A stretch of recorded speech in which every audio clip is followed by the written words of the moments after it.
আজকে বানিয়েছিলাম আলু দিয়ে চিকেন রান্না, যেটার রেসিপি আপনাদের সঙ্গে শেয়ার করছি। আজকে আমি উনুনে বানিয়েছিলাম।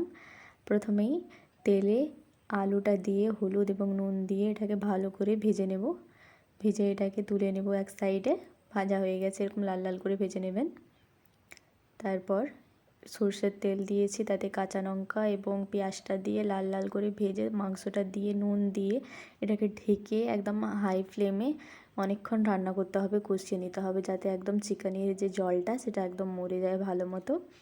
নুন এবং তেলের উপরেই চিকেনটা রান্না হয়ে যাবে অর্ধেকের বেশি। তারপর এই তো টমেটো দুটো এবং আদা রসুন পেস্ট দিয়ে ভালো করে দিয়ে এটাকে আবার ঢেকে ঢেকে কিছুক্ষণ রান্না করতে হবে, কষিয়ে নিতে হবে।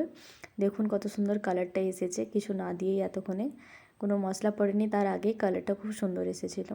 তারপর আলুটা দিয়ে সব রকম যে মশলা থাকে, হলুদ, লঙ্কা, জিরে, ধনিয়া গুঁড়ো একসাথে এগুলো দিয়ে ভালো করে কষিয়ে নিতে হবে। তারপর ওপর থেকে গরম মশলা এবং এটা সিক্রেট মশলাটা বলা যাবে না, সেটা দিয়ে একটু ওপর থেকে জলটা দিয়ে কিছুক্ষণ ফুটতে দিয়েছিলাম। তারপরে রেডি রয়েছে আমাদের চিকেন।